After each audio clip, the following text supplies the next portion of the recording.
RPF കോൺസ്റ്റബിളിന്റെ ആൺകുട്ടികളുടെയും പെൺകുട്ടികളുടെയും physical event ഏതൊക്കെയാണ് നിങ്ങൾക്ക് അറിയാമോ? ഈ ഒരു വീഡിയോയിൽ കൂടി നിങ്ങൾക്ക് അറിയാൻ പറ്റുന്നതായിരിക്കും. വീഡിയോ പരമായി നിങ്ങൾ ഷെയർ ചെയ്യുക നമ്മുടെ കേരളത്തിലെ എല്ലാ ഡിഫൻസ് ഗ്രൂപ്പിലേക്കും.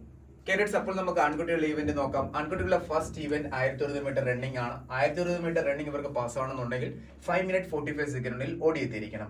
സെക്കൻഡ് ഇവന്റ് ആണ് ലോങ് ജംപ്. ലോങ് ജംപ് ഇവർക്ക് പാസ് ആവണമെന്നുണ്ടെങ്കിൽ 14 ഫീറ്റ് ജമ്പ് ചെയ്തിരിക്കണം. നെക്സ്റ്റ് ഇവന്റ് ആണ് high jump. High jump pass ആവണമെന്നുണ്ടെങ്കിൽ 4 ഫീറ്റ് ഇവർ ഹൈ ജംപ് ചെയ്തിരിക്കണം. ഇനി നമുക്ക് പെൺകുട്ടികളുടെ ഇവന്റ് നോക്കാം. പെൺകുട്ടികൾക്ക് ഫസ്റ്റ് ഇവന്റ് 800 മീറ്റർ റണ്ണിംഗ് ആണ്. 800 മീറ്റർ ഇവർ 3 മിനിറ്റ് 40 സെക്കൻഡിൽ ഓടിയെത്തിയിരിക്കണം. എന്നാൽ മാത്രമേ ക്വാളിഫൈ ആവത്തുള്ളൂ. നെക്സ്റ്റ് ഇവന്റ് ലോങ് ജംപ് ആണ്. ലോങ് ജംപ് ഇവർ 9 ഫീറ്റ് ജമ്പ് ചെയ്തിരിക്കണം. എന്നാൽ മാത്രമേ ക്വാളിഫൈ ആവത്തുള്ളൂ. നെക്സ്റ്റ് ഇവന്റ് ഹൈ ജംപ് ആണ്. ഹൈ ജംപ് ഇവർ 3 ഫീറ്റ് ജമ്പ് ചെയ്തിരിക്കണം. എന്നാൽ മാത്രമേ ഹൈ ജംപ് ക്വാളിഫൈ ആവത്തുള്ളൂ. അപ്പോൾ നിങ്ങളും ഈ ഒരു വീഡിയോ പരമായി നമ്മുടെ കേരളത്തിലെ എല്ലാ ഗ്രൂപ്പിലേക്കും തീർച്ചയായിട്ടും ഷെയർ ചെയ്തിരിക്കണം. RPF constable and SID exam പാസ്സായ കുട്ടികൾ തീർച്ചയായിട്ടും ട്രെയിനിങ് നല്ലപോലെ മെയിൻറ്റെയിൻ ചെയ്യണം. നിങ്ങളുടെ എക്സാം ഡേറ്റ് എല്ലാം തന്നെ ആൾറെഡി നമ്മൾ ഷെയർ ചെയ്താണ് നമ്മുടെ യൂട്യൂബ് പ്ലാറ്റ്ഫോമിൽ കൂടി. ഇതുപോലെ ഡിഫൻസ് ഫിറ്റ്നസ് റിലേറ്റഡ് കാര്യങ്ങൾ അറിയാൻ ഈ ഒരു പേജ് ഫോളോ ചെയ്യുക. Thank you so much. Jai Hind.